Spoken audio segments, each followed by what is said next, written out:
Disclaimer: everything that we are discussing in this video is purely meant for educational purpose. Investments in securities market are subject to market risk. Hi folks, welcome back. So आज Sunday का दिन है and आज large cap companies का discussion करेंगे जो अपने sector में कुछ अच्छा काम कर रहे हैं. जनरली ऑन दिस चैनल हम mid and small cap side ज्यादा फोकस रहते हैं बिकॉज अपॉर्चुनिटीज अच्छी हैं. बट आई वुड से सबका रिस्क एपेटाइट सेम नहीं होता. सो जो लोग मिड एंड स्मॉल कैप में एंटर कर गए थे यूफोरिया देख के, अब जो पेन हो रहा है बहुत ज्यादा हो रहा है. स्पेशली अगर आप देखोगे जब से इंडेक्स लाइफ टाइम हाई पे आया है तब से और ज्यादा दिक्कत बढ़ चुकी है. बिकॉज पहले जब लोग के स्टॉक्स डाउन थे तो ये बोल रहे थे कि मार्केट डाउन है, बट अब इंडेक्स लेवल पे चीजें ऑल टाइम हाई पे, बट स्टॉक्स तो 50% तक भी डाउन है ब्रॉडर मार्केट में. सो इंडेक्स कुछ और दिखा रहा है एंड ब्रॉडर मार्केट कुछ और दिखा रही है. सो नाउ अब लोगों का पेशेंस टूट रहा है. जो लोग प्रिपेयर्ड नहीं थे या थोड़े नए आए हैं या खाली एग्रेसिव, मतलब उनको लगा हम एग्रेसिव है बट अब रियलिटी सामने आ रही है. सो आई वुड से इतनी क्या टेंशन लेना, मतलब अपना अब अगर समझ आ चुका है कि ये रिस्क एपेटाइट है, सो डाइवर्सिफाई कर लो. Large cap, mid cap, small cap, mutual funds, मतलब जितना आपको सही लगे. बिकॉज यहाँ पे अगर आप लाइक पेन ले रहे हो इतना और आपको बहुत अनकंफर्टेबल लग रहा है, then doesn't make any sense. Because आप जल्दी निकल जाओगे because you are a weak hand for this market and ये आपको निकलवा के रहेगी. जनरली जब भी इंडेक्स पहले रैली करता है ना, सो बाद में small and mid cap follow करते हैं. ये ट्रेंड है. मतलब जो 2020 में जो लोग थे, आई एम नॉट श्योर कौन कौन मतलब मार्केट में था. सो सबसे पहले रिलायंस पूरा इंडेक्स को ऊपर ले गया था एंड लोगों को समझ नहीं आ रहा था कि मार्केट, हमारे स्टॉक्स नहीं चल रहे, क्या होगा. बट इवेंचुअली सब चलता है and small and mid cap और ज्यादा स्पीड से चलते हैं. सो एक्चुअली दिक्कत और तब बढ़ती है जब जब स्मॉल एंड मिड कैप ज्यादा स्पीड से भागते हैं. आपने लार्ज कैप ले रखे, देन यू फील कि इनमें रिटर्न इतना नहीं आ रहा, वहां पे बहुत ज्यादा आ रहा है. सो वही देख के आए थे. So now things have change completely. So अपना रिस्क एपेटाइट को असेस करो एंड अगर अनकंफर्टेबल लगता है स्मॉल एंड मिड कैप्स में, डाइवर्सिफाई कर लो एंड इतना लोड नहीं लेना, मतलब सीखते रहो. रोज लोग सीखते हैं एंड मैं भी रोज, मतलब काफी चीजें पता चलती हैं. आप जितने सेक्टर्स में नया पढ़ोगे you will get to know lot of things. No one is an expert in this market. सब सीख रहे हैं, कोई ज्यादा सीख चुका है, कोई कम सीख रहा है. So that's the thing. ये बहुत ज्यादा मतलब लोगों के कमेंट्स एंड क्वेश्चंस आ रहे थे, सो आई थॉट इस पर डिस्कस करते हैं. सब आते हैं लार्ज कैप स्पेस में, मतलब क्या एडवांटेज है. सो ये कंपनीज अगर आप पेग रेशियो वाइज देखोगे, ये वैल्यूएशन देखोगे compare to mid and small cap, आपको हमेशा एक्सपेंसिव लगेंगी एंड इधर आप पेग रेशियो का कैलकुलेशन नहीं कर पाओगे, मतलब ओवर वैल्यूएशन आएगा. So there is a reason. Because अगर देखोगे कोई कंपनी निफ्टी में लिस्टेड है, सो उसके अंदर अब जैसे म्यूचुअल फंड्स को, इंडेक्स को, अगर निफ्टी का ही फंड है तो जितना पैसा आएगा उसको निफ्टी में ही एलोकेट करना है. एफआईएस पहले बड़ी कंपनीज लेते हैं बिकॉज जिसको 500 करोड़, 1000 करोड़, 10,000 करोड़ लगाना है वो बड़ी कंपनीज में लगाएगा, सो दैट उसको एंट्री एंड एग्जिट स्मूथली मिले, लिक्विडिटी उस कंपनीज में. सो इसलिए इन इंडेक्स की कंपनीज को हमेशा प्रीमियम मिलता है कंपेयर टू अदर कंपनीज. सो इसलिए आपको थोड़ा सा इनको पुराने वैल्यूएशन देख के इन्वेस्ट कर सकते हो एंड अदर थिंग्स भी जो भी डिस्कस करेंगे. So there is always an premium for these companies and sooner or later index हमारा चल जाता है बिकॉज जो पैसिव इन्वेस्टिंग का फ्लो चल रहा है, इंडेक्स इन्वेस्टिंग जो चल रही है, उसमें खाली इंडेक्स ही लेना है लोगों को. तो जब सबको इंडेक्स लेना है तो ये प्रीमियम पे ट्रेड करता है, यहाँ पे पहले बाइंग आती है, then eventually mid and small cap में भी चीजें चलती हैं. बट ऐसा नहीं है कि सेफ है.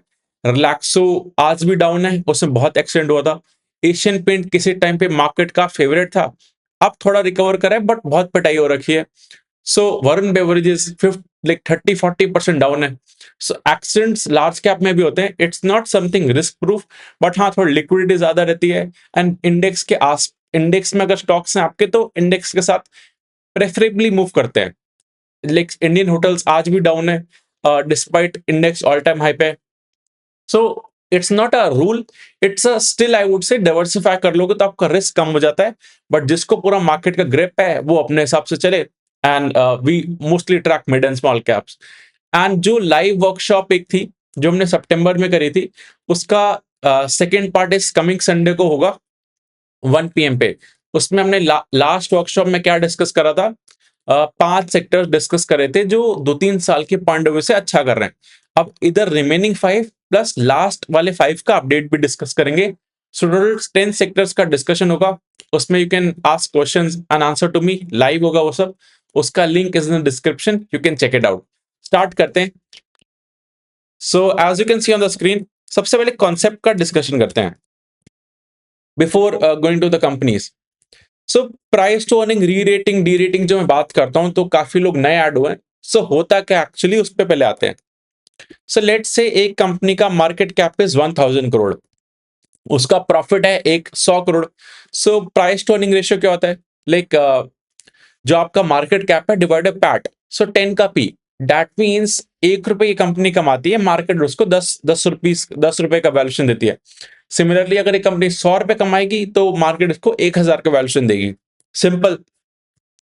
अब आगे आते हैं कि इसमें अगर प्रॉफिट ऑफ द कंपनी 10% से बढ़ गया तो कंपनी का वैल्यूएशन कितने से बढ़ेगा। सो लेट्स से इसका price to earning ratio same रहता है, पहले भी 10 था, आज भी 10 है, एंड प्रॉफिट जो है 10% राइज कर गया। सो इसका मार्केट कैप भी 10% से बढ़ेगा, क्योंकि पीई को अगर मेंटेन करना है तो आपको जितना प्रॉफिट बढ़ा है उतना आपको मार्केट कैप भी बढ़ेगा। सो दैट्स वाई हम प्रॉफिट ग्रोथ देखते हैं इवेंचुअली कितना करेगी कंपनी, सो उतना प्राइस में भी रिफ्लेक्ट होना चाहिए। अब क्यों नहीं होता उसका भी रीजन आएंगे। सबसे पहले आता है पी री रेटिंग क्या होता है। सो इनको मैं डबल इंजन कंपनीज बोलता हूँ।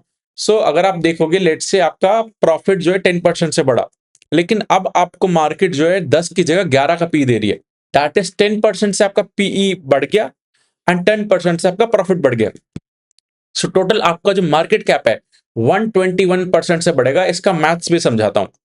सो लेट से आपको पहले मार्केट 10 का मल्टीपल दे रही थी 100 के पी पे, मतलब 100 रुपए के प्रॉफिट पे आपको मार्केट पहले 10 का मल्टीपल दे रही थी। सो वो 1000 हो गया। प्लस इसमें रिमेनिंग अगर आप देखोगे, अगर आप रिमेनिंग देखोगे जो 10 रुपीज और अर्न करे आपने, उस पे आपको फिर उस पे भी इंक्रीज मिलेगा। तभी इसका कैलकुलेशन ऐसे होता है 1.1 multiplied by 1.1, that is 21%। So it's not 20%, 10 plus 10 नहीं होता, 1.1 इंटू 1.1 होता है। क्योंकि आपको जो पुराने 100 पे भी 10% का इंक्रीज मिला, प्लस जो नया 10 है जो प्रॉफिट ऐड हुआ है उस पे भी 10% का इंक्रीज मिला है, क्योंकि ये पी 11 हो चुका है। सो ये बेस्ट के सिनेरियो होता है, आपकी कंपनी का प्रॉफिट भी बढ़ रहा है एंड उसका पी रेशियो बढ़ रहा है। नेक्स्ट केस पे आता है जो थोड़ा खतरनाक केस होता है। दैट इज आपका प्रॉफिट तो 10% से बढ़ गया, लेकिन आपका price to earning ratio derate कर दिया मार्केट ने, 10 से अब 9 कर दिया। सो 10% से प्रॉफिट ग्रो करा, 10% से पी डी रेट हुआ। सो आपका मार्केट कैप -1% से कम होगा, बिकॉज 1.1 लाइक मतलब आपका 10, लाइक इसमें भी सिमिलर, आपके 100 रुपीज पे भी 9 का मल्टीपल मिल रहा है, प्लस जो 10 है उस पे भी 9 का मल्टीपल मिल रहा है। सो दैट्स वाई आपका जो मार्केट कैप है वो -1% होगा। सो ये जो पी री रेटिंग डी रेटिंग होता है इसको बहुत क्लियरली समझो, मतलब I would say take pen and paper, तब कैलकुलेट करो कैसे काम करता है। So on the upper side ये बहुत एडवांटेज होता है, but on the lower side ये बैकफायर भी करता है। एंड अभी पूरी मार्केट में पी डी रेटिंग हुआ है, मतलब कंपनीज के प्रॉफिट थोड़े बहुत ग्रो भी करें, इकोनॉमी में दिक्कत है no doubt, but still profit companies के ग्रो हैं। डिस्पाइट दैट स्टॉक फॉल क्यों है, बिकॉज का प्राइस टू अर्निंग रेशियो का डी रेटिंग हो गया है। सो डी रेटिंग काफी पेनफुल होता है एंड ये बेयर मार्केट टाइप में ज्यादा होता है। बुल मार्केट में सेम, अभी जो 10 का पी मिल रहा है 15 का हो गया, तो आपका 50% से तो पी री रेटिंग हो गया। सो that's the thing, and focus हमेशा इस इन टाइप की कंपनीज पे करना चाहिए जहां पे री रेटिंग का स्कोप ज्यादा है। तो सबसे पहले आते हैं, अभी एक्चुअली बहुत सारी कंपनीज डिस्कस करेंगे। सो ये पार्ट 1 है एंड आई वुड से कि अभी इतनी सारी कंपनीज है तो बहुत क्विकली कवर करेंगे, ज्यादा डीप नहीं जाएंगे। जब हम डेप्थ में जाते हैं तो पूरा मतलब कम कंपनीज के साथ जाते हैं। सो भारतीय एयरटेल 12 लाख करोड़ की कंपनी है, बहुत बड़ी कंपनी है। एंड इसमें क्या ट्रिगरिंग फैक्टर्स है, सो इनका एक रेवेन्यू होता है, लाइक मेट्रिक्स होता है आरपू, एवरेज रेवेन्यू पर यूजर। एक महीने में एक पर्सन से कितना रेवेन्यू लोग ले रहे हैं। सो वो नंबर भी 256 है। जो आप रिचार्ज करवाते हो 800 1000 का जो 3 महीने का, वही सारे यूजर्स को टोटल रेवेन्यू जो कलेक्ट करा, जितने यूजर्स हैं डिवाइड करा, तो एक महीने में 256 का आ रहा है। आणि 10% अप है year on year, last year से वर्सेस दिस ईयर. सो एक भारतीय एयरटेल में क्या ग्रोथ ड्राइवर होगा कि ज्यादा यूजर्स ऐड हो, बट आई वुड से अब यूजर का ग्रोथ इज लिमिटेड, वो इतने ज्यादा स्पीड से ऐड नहीं कर सकते. सो जितना ज्यादा ये लोग प्राइस इंक्रीज करेंगे, वो डायरेक्टली इनकी बॉटम लाइन में फ्लो करेगा. और आई वुड से थोड़ा सा ज्यादा फ्लो करता है, बिकॉज अब इनके खर्चे उस स्पीड से नहीं बढ़ेंगे. 10% से अगर रेवेन्यू बढ़ा है, तो 10% से इनके खर्चे नहीं बढ़ेंगे. सो इसलिए पैट में वो ज्यादा स्पीड से रिफ्लेक्ट होता है. सो ये एक ट्रिगर हो गया. देन भारती एयरटेल जो है, लाइक जो डेटा सेंटर में एक बड़ा गेम लाइक कोलैबोरेशन कर रहे हैं गूगल के साथ एंड बाकी जगह भी, बिकॉज ये लोग डेटा के कोर में, इनके पास पूरे इंटरनेट का कंट्रोल इंडिया में, जियो के पास भी है. सो सारी कंपनीज प्रेफर कर रही है एयरटेल के साथ काम करें. Data centre is a capex business, but उसमें 15% टाइप आरओई निकल जाता है, एंड ये तो ऑलरेडी केपेक्स में काफी काम करते हैं. सो भारतीय एयरटेल को वैल्यू करने के लिए आपको पी रेशियो के कॉन्सेप्ट से नहीं जाओगे. पी देखोगे तो इनका आपको एक्सपेंसिव लगेगा 40 का, बिकॉज ये लोग मतलब जो टावर सेट करते हैं, इतना इंफ्रा लगाते हैं वाईफाई के लिए, जो आपके केबल्स लगते हैं, it's a very very big capex for this company. So इसलिए आपको ईवी टू एबिटा देखना, बिकॉज इनका डेप्रिसिएशन एंड इंटरेस्ट कॉस्ट बहुत हाई होता है. सो ईवी टू एबिटा देखोगे 13 का है, एंड एक कंपनी लाइक 15-20% टाइप तो ग्रो कर सकती है. इनका पास्ट ट्रैक रिकॉर्ड देखोगे तो लाइक सेल्स इनका 10-15% ग्रो कर ले, लेकिन प्रॉफिट ज्यादा ग्रो करेगा. एज आई टोल्ड यू कि इनका जो खर्चे हैं वो उस स्पीड से नहीं बढ़ेंगे, तो ऑपरेटिंग लेवरेज मिलता है इन दिस बिजनेस. और अगर आप इनका डेप्रिसिएशन एंड इंटरेस्ट कॉस्ट देखोगे as a percentage of total revenue, then you will get to know कि हम क्यों फोकस कर रहे हैं EV to EBITDA ratio. So EV to EBITDA ratio अगर देखोगे 3 साल का मीडियन जो है वो 12 का है, उसी के around company trading. So actually इसमें री रेटिंग हुआ है, पहले इसको 8-9 का मल्टीपल मिलता था, अब 12 का मिल रहा है. सो पूरी मार्केट में थोड़ा एक्सपेंसिव तो हो रही है चीजें. नाउ द क्वेश्चन इज कि यहां से फर्दर री रेट होगा कि डी रेट होगा, वो कैलकुलेशन आपको जैसे मैंने समझाया था वो देखनी पड़ेगा. But this company is doing good, and मतलब ग्रोथ फैक्टर्स है. सो लार्ज कैप कंपनीज इतना ज्यादा ग्रो नहीं करती, but still you have to see कि जो आउट परफॉर्म कर रहे हैं compare to GDP and all. And I would say GDP का जो नंबर आया 8.5% का भी, वो नंबर थोड़ा सा डाइसी लगता है, बिकॉज जो हमारी कंपनी है, जो ब्रिटानिया, नेस्ले, डाबर, इन सब का जो वॉल्यूम ग्रोथ देखोगे या बाकी सेक्टर्स देखोगे, अभी situation is not that good. Might भी उनका कैलकुलेशन कैसे होता है आई डोंट नो, बट चीजें अभी जो लिस्टेड कंपनीज है उधर थोड़ा सा डिफरेंट चल रही है. एंड यहां से आपको पता चलता है, आप कॉन कॉल सुनोगे तो यूल गेट टू नो कि इकोनॉमी का सिचुएशन कैसा चल रहा है. So that's the thing about Bharti Airtel. And इसमें रिस्क है कि एक्चुअली स्टारलिंक जो है एलॉन मस्क की जो कंपनी है, वो लोग कैसे कर रहे हैं कि इंटरनेट इंटरनेट वो सैटेलाइट के थ्रू प्रोवाइड करेंगे. सो आपके वायर्स नहीं चाहिए, टावर्स नहीं चाहिए. सो वो एक रिस्क है कि इतना एसेट टाइट अगर वो आ जाता है इंडिया में पूरा फुल फ्लेजेडली इस रेट पे प्रोवाइड कर देता है, तो इनका जो इतना बड़ा पैसा लगा हुआ है वो एट अ रिस्क हो सकता है. बट आई वुड से ये लोग बहुत इनको पता है इंडिया में कैसे काम होता है, इन चीजें होती हैं. तो Jio and Bharti Airtel both are doing good. Jio तो लिस्टेड नहीं है, जो टेलीकॉम वाली है. सो भारती एयरटेल को इसलिए प्रीमियम मिल रहा है. बिफोर कंटिन्यूइंग, सो काफी लोगों के कमेंट्स आ रहे हैं, मतलब बहुत ज्यादा स्पीड से कि इस सेक्टर का, इस कंपनी का एनालिसिस करो. So I would say time is limited, सब करेंगे but will go at a slower pace थोड़ा, because it takes time. And जो तरह का एनालिसिस इस चैनल पे आपको मिलता है वो डीप डाइव, सो उसके लिए इट रिक्वायर्स टाइम. जैसे सीजी पावर का कमेंट आया था, देन दीपक पनवार जो है वो तो मतलब स्टार्टिंग से इस चैनल से हैं. सो काफी लोग को आई नो. एंड लाइक ठीक है, ये सारी कंपनीज जो आप लिख रहे हो, एमएनएम, बजाज फाइनेंस, वारी, बीएससी, सीजी पावर, सब कुछ विल डिस्कस. सचिन का आया था बेयर क्रॉप, विल डिस्कस. मतलब केमिकल सेक्टर पे अलग से will go, but it will take some time, so be patient.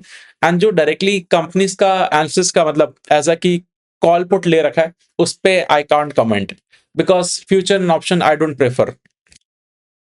Then अगर आपने बेल आइकन प्रेस नहीं करा, so you can press, so that आपको सारी नोटिफिकेशन आ जाए of this video. Then there is a free Telegram community, जो जहां पे हम बियॉन्ड यूट्यूब चीजें डिस्कस करते हैं, उसका लिंक इज इन डिस्क्रिप्शन, वो आप ज्वाइन कर सकते हो.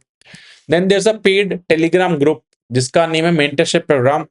सो ये फ्री नहीं है, it's a paid Telegram group. ये 1 ईयर का कोर्स है, और आई वुड से पार्टनरशिप है, इन विच लाइक आपको क्या क्या चीजें मिलती हैं. सो ट्रैकिंग लिस्ट जो हम हर क्वार्टर अपडेट करते हैं, एंड क्या क्या कंपनीज आर डूइंग गुड, किस सेक्टर में क्या चल रहा है, वो सब चीजें। Along with that Telegram group पे keep on posting the things, मतलब जो यूट्यूब पे डिस्कस नहीं करते। ऑल्सो फॉर द 1 ईयर जो भी कोर्सेज लॉन्च होंगे, वर्कशॉप लॉन्च होगी, उसका access you will get. Plus जो पास में भी लॉन्च हुआ है उसका भी थिंग, उसके भी अपडेट्स यू विल गेट, और आई वुड से एक्सेस आपको मिल जाएगा।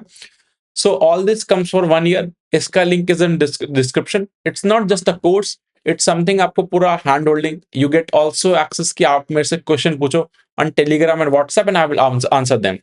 सो दैट्स इट। एंड जो भी अभी तक डिस्कस करा है is purely for educational purpose, कोई बाय सेल रिकमेंडेशन नहीं है। सो नेक्स्ट कंपनी में आते हैं वरुण बेवरेजेस। सो ये भी एक बड़ी कंपनी है, 1,60,000 करोड़ का मार्केट कैप है, एंड इसमें स्टॉक की बहुत पिटाई हुई है, मतलब 30-40% स्टॉक साफ हो चुका है। सो ये जब चलता था तो सब इसके पीछे पागल थे कि वरुण बेवरेजेस ही ऐड करना है and all. So I would से इनका ग्रोथ अच्छा चल रहा था। मतलब ये कोल्ड बेवरेजेस सेल करते हैं, कैंपा के प्रोडक्ट सेल करते हैं, लाइक सॉरी पेप्सी के, कैंपा के तो रिलायंस कर रहा है। सो पेप्सी के प्रोडक्ट्स इंडिया में सेल करते हैं, एंड का ग्रोथ देखोगे 5 ईयर्स का 23%, 10 ईयर्स का सेल्स ग्रोथ 23% है, 3 ईयर्स का 31% है। बट रिसेंटली क्या हुआ है, एक तो एक्चुअली इनका मार्केट शेयर ही बढ़ चुका है, एंड कैंपा का कंपटीशन भी आ रहा है, ऑल दो कंपनी हाईलाइट नहीं करती, बट ये सब चीजें भी चल रही है।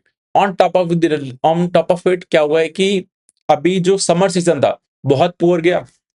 सो इनका पूरा ग्रोथ नेगेटिव हो गया और फ्लैट हो गया, बिकॉज समर जब अच्छा जाता है तो इनका ग्रोथ लाइक बूस्ट होता है। सो इस बार एसी वालों के रिजल्ट्स बहुत पूरा है, PG Electroplast, amber, Voltas, blue star, similarly ये कंपनी भी इंपैक्टेड रही। सो इस कंपनी का मेजर रेवेन्यू समर सीजन से आता है। प्लस इन्होंने एक एक्विजिशन करा था अफ्रीका में, सो उधर से भी इनको अच्छा ग्रोथ मिल रहा था, वो एक इनऑर्गेनिक ग्रोथ था। सो मैंने पहले भी डिस्कस करा था कि आपका 25-30% जो ग्रोथ आ रहा है ये इनऑर्गेनिक है। जब जब ये एक्विजिशन को 1 साल हो जाएगा, जब वो बेस अप हो जाएगा, फिर ग्रोथ खत्म हो जाएगा, एंड वही इस कंपनी के साथ हुआ। एंड लोगों को like organic and inorganic growth को ब्रेकअप करके आपको देखना चाहिए क्या चल रहा है, एंड फिर कंपनी जब बेस नॉर्मलाइज हो जाएगा फिर कैसे ग्रो करेगी, वो चीजें आपको you have to see for this company. But अभी आते हैं कि इस कंपनी का अच्छा खासा पी डी रेट हुआ है, मतलब अगर आप देखोगे प्राइस टू अर्निंग रेशियो इस कंपनी को 80-100 का मिलता था, जो कि आज 50 का हो चुका है। सो इस सेम प्रॉफिट के लिए आधा वैल्यूएशन कर दिया मार्केट ने फॉर दिस कंपनी। एंड अब इसमें ग्रोथ ट्रिगर्स क्या है। सो जो समर सीजन खराब हुआ है ये हर 2-4 साल में एक बार हो जाता है। नाउ एक्सपेक्टेड है कि नेक्स्ट ईयर चीजें ठीक होंगी तो वो इवेंचुअली ग्रोथ वापस आ जाएगा जो ऑर्गेनिक कर रही थी company. And the other thing is कि इस कंपनी ने क्या करा है, कार्ल्सबर्ग के साथ टाइप करें कि अफ्रीका में ये लोग उनकी अल्कोहल को सेल करेंगे, एंड एक बहुत बड़ा मार्केट हो सकता है बिकॉज अभी वहां पे कंपटीशन कम है। एंड अफ्रीका में अल्कोहल सेल करना सिमिलर टू आप जूस सेल कर रहे हो, कोई लाइसेंस नहीं चाहिए, कोई ट्रक नहीं चाहिए अलग से। सो ये लोग अभी एक्सपेरिमेंट कर रहे हैं, how things go we have to see. And इनकी management is also I would say कि एग्रेसिव है, मतलब they seek for opportunity rather than कि अब जैसे जो चल रहा है जब नेक्स्ट ईयर आएगा फिर देखेंगे, but they find the opportunities. So like I like the management of this company, but still अभी ग्रोथ नहीं है। सो ये ग्रोथ जब वापस आएगा, जब चीजें थोड़ी विजिबल होंगी, मार्केट इवेंचुअली रियलाइज करती है कि कंपनी अच्छी है।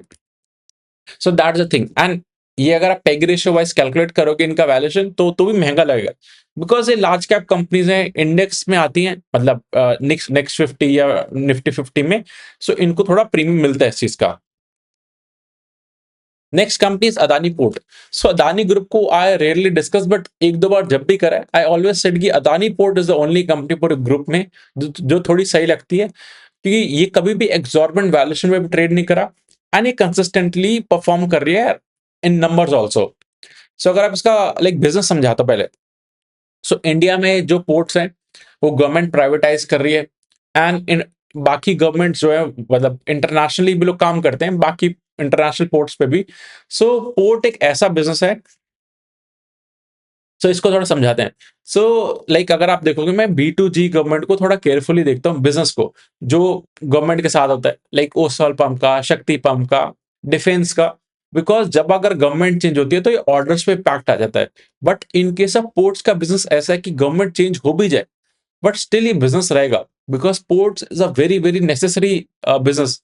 बाकी ग्रुप लेवल पे कुछ दिक्कत आई तो सबको आएगी, वो एक risk this business also carry. But overall border level पे अदानी ग्रुप में पूरा अदानी पोर्ट एक ऐसी कंपनी है, इसका वैल्यूएशन भी कभी टू एग्जॉर्बिटेंट नहीं गया, नॉर इसका बिजनेस में भी कुछ ऐसे ज्यादा फ्लक्चुएशंस आते हैं। सो वेरी प्रिडिक्टेबल धंधा है, एंड ये ग्रो भी कर रहा है। So that's the thing about Adani port. So अगर आप इसका प्राइस टू अर्निंग रेशियो देखोगे, 5 इयर्स का ट्रेंड है, 27 का मीडियन है। सो इतना not the lower side not the upper side, ये ठीक काम करता है। अगर इसका आप ग्रोथ देखोगे, लाइक 3 साल 5 साल, अभी 12 मंथ्स का 20% से कंसिस्टेंटली ये लोग ग्रो कर रहे हैं, सेल्स भी प्रॉफिट भी, एंड स्टॉक भी वैसा ही परफॉर्म कर रहा है।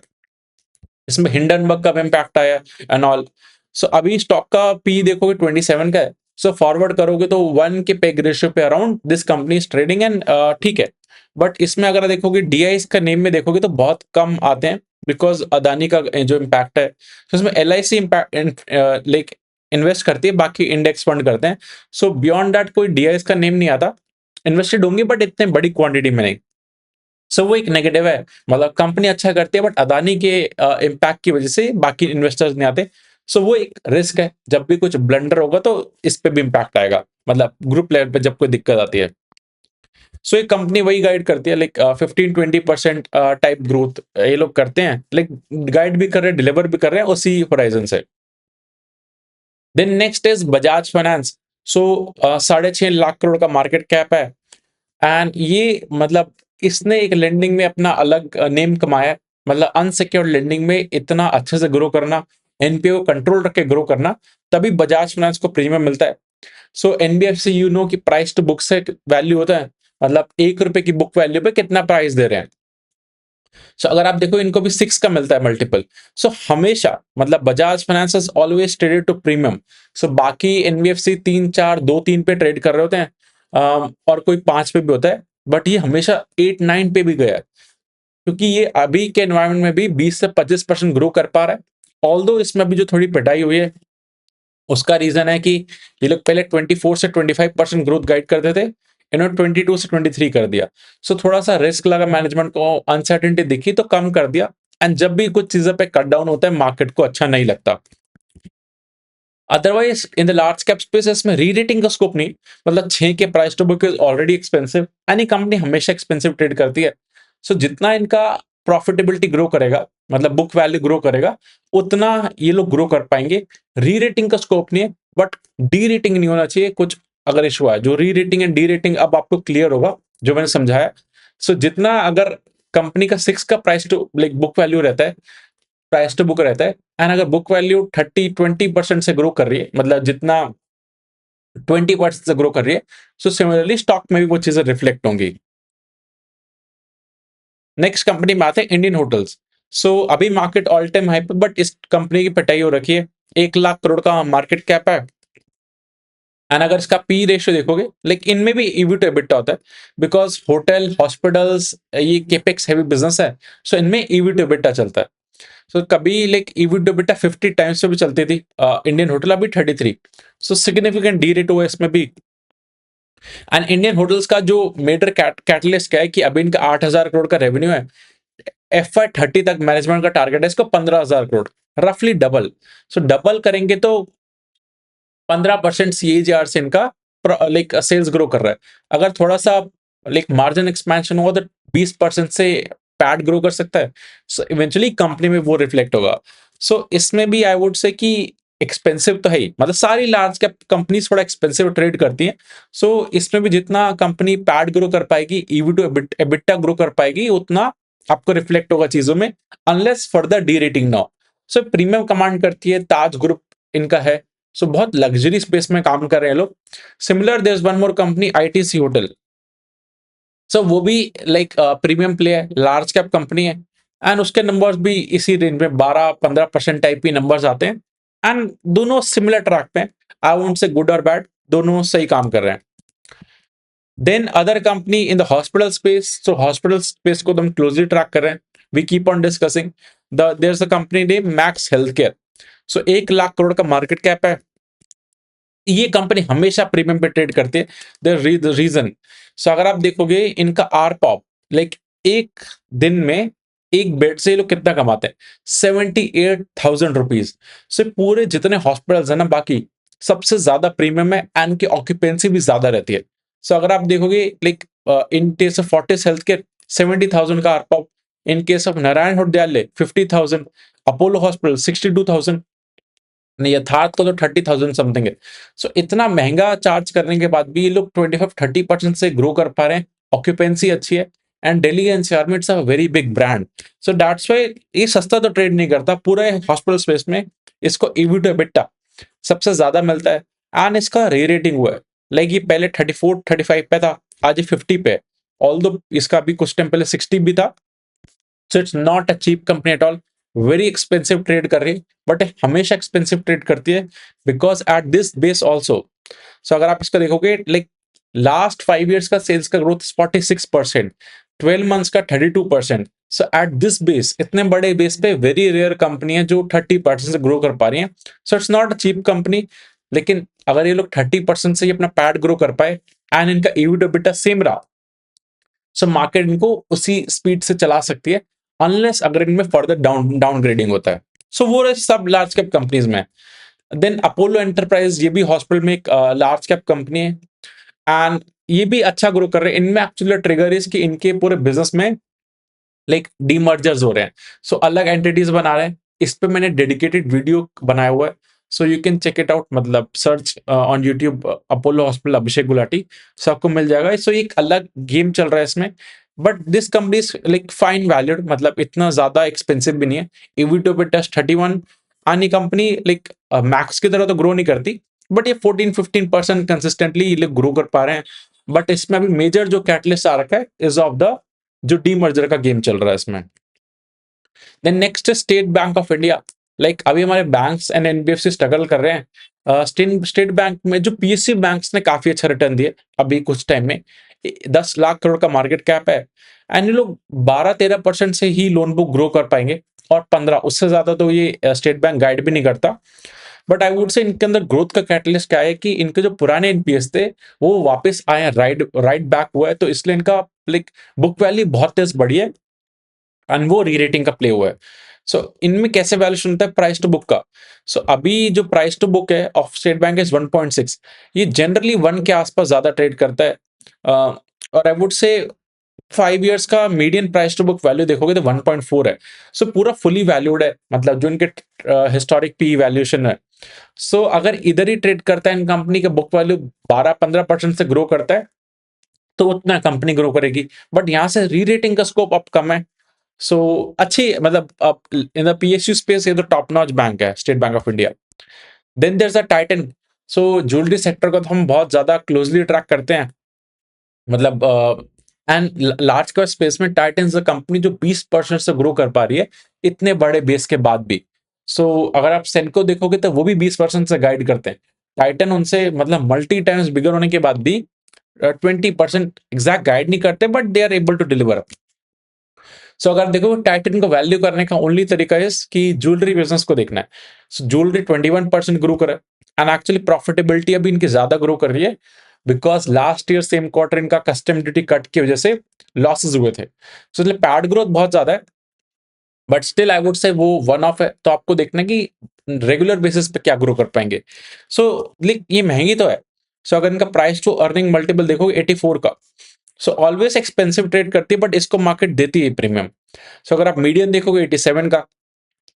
On the other hand Gadgil है 30-40 के पी पे, सेनको 30 की पी पे। सो ये एक्सपेंसिव ट्रेड करती है, बट स्टिल अगर इसका री रेटिंग नहीं होता और डी रेटिंग नहीं होता, कंपनी अगर 20% से सेल्स ग्रो कर पा रही है तो भी इनको स्टॉक में वो चीज रिफ्लेक्ट होगी।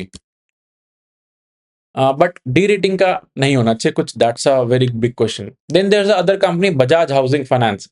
सो ये भी 90,000 करोड़ का मार्केट कैप है। जब आईपीओ आया था उसके बाद तो बहुत पिटाई हुई इस कंपनी की, बिकॉज उस टाइम पे इसका जो प्राइस टू बुक था 6 का था, मतलब और ज्यादा था, उसका लिस्टिंग के बाद कम होता गया। नाउ इसका price to book is at 4। सो 4 के आसपास, 3-4 के आसपास तो मेजर एनबीएफसी ट्रेड करती है एंड बजाज ग्रुप का इसका प्रीमियम भी मिलता है। सो अगर देखोगे कि बाकी जो हाउसिंग फाइनेंस कंपनीज हैं 20-30% से ग्रो कर पा रही है। सो क्वेश्चन ये था कि बाकी भी इतना ग्रो कर पा रही है, सो आपको 6-7 का मल्टीपल क्यों दे? सब वो अभी पिटाई होके इनका भी ठीक हो चुका है। सो इनका गाइडेंस देखोगे तो लाइक इनका मीडियम टर्म का ईयूएम का गाइडेंस 24 से 26% है। एंड इनके ग्रॉस इन पूरे हाउसिंग फाइनेंस में वो नंबर इतने अच्छे नहीं थे। एंड इनके एनपीएस कंट्रोल है बिकॉज ये टॉप नॉच ग्रुप को लेंड करते हैं। सो इनका लाइक 7% पे बोरो करते हैं, 9% पे लेंड करते हैं, तो 2% का स्प्रेड है इनका।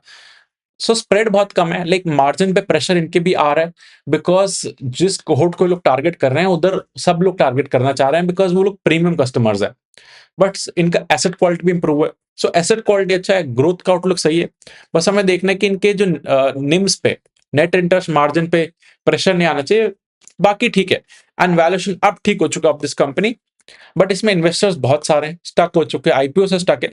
सो इसलिए इस कंपनी में थोड़ा सा वो भी प्रेशर है कि इन्वेस्टर्स बहुत ज्यादा है। बाकी ठीक है company. Then there is IT में कफोर्ज एंड परसिस्टेंट, ये अच्छा काम कर रहे हैं। सो इन पे डेडिकेटेड वीडियो मैंने बनाया था कफोर्ज एंड परसिस्टेंट पे, so you can check it out. So इनमें क्या ट्रिगर है कि लाइक इन्होंने दोनों ने $2 बिलियन का रेवेन्यू का टारगेट दे रखा है, दैट इज 18,000 करोड़ का बाय FY 27। सो अब इनका 12-14 हजार करोड़ का रेवेन्यू है। सो रफली 15-17% का सेल्स ग्रोथ प्लस मार्जिन का भी गाइडेंस दे रखा है कि मार्जिन भी एक्सपैंड होंगे। सो 2-3% से अगर मार्जिन एक्सपैंड हो गए, सेल्स 15% से ग्रो कर रही है, प्रॉफिट 20-22-23% से ग्रो कर सकते हैं। सो बाकी आईटी कंपनीज की 2-4-5% ग्रोथ आ रही है। On the other hand Coforge and Persistent in the large cap space थोड़ा अच्छा काम कर रहे हैं, तब इनको प्रीमियम मिलता है। मतलब 56 के पी पे चल रहे हैं। सो सस्ता नहीं है, बट कि बाकियों की इतनी बुरी हालत है तो सब लोग आईटी में प्रेफरिंग लार्ज कैप स्पेस में दिस कंपनीज। सो इसलिए इनको थोड़ा प्रीमियम मिलता है for this. And like this company is doing good, मतलब इसका मैंने डेडिकेटेड डिस्कस करा है। सो अभी तक हमने जो कंपनीज डिस्कस करी, this is a part 1, part 2 भी लाऊंगा। सो ये कंपनीज अपने सेक्टर में कुछ ना कुछ अच्छा काम कर रही है। एंड लार्ज कैप कंपनीज जो भी डिस्कस करी, सारी प्रीमियम पे ट्रेड करते हैं कंपेयर टू उनके मिड एंड स्मॉल कैप के जो पीयर्स है। बिकॉज आई टोल्ड यू कि इनको प्रीमियम मिलता है लिक्विडिटी का, एट दिस बेस भी ये लोग ग्रो कर पा रहे हैं। सो हमें लाइक कंपनी अच्छी है, अगर उसमें री रेटिंग डी रेटिंग नहीं होता, सो जितना पैड ग्रोथ हो रहा है उतना रिफ्लेक्ट होगा कंपनी में। अगर री रेटिंग होता है which is a bit tough, मतलब इस लेवल से, तो और ज्यादा होगा। अगर डी रेटिंग हो गया तो आपका पैट का जो ग्रोथ है उसको कैंसिल कर देगा वो। So these are the things. And let me know बाकी लार्ज कैप कंपनीज कौन सी आप ट्रैक कर रहे हो, होल्ड कर रहे हो, जिनका आंसर्स यू वांट। एंड जो भी कंपनीज अब तक डिस्कस करी, सब में रिस्क है, it's not a risk free investment. Because हमने रिलैक्सो भी देखा पिटाई होती है, तो लार्ज के भी पिटते हैं। So everything that we have discuss in this video is purely meant for educational purpose. कोई बाय सेल रिकमेंडेशन नहीं है। Thank you.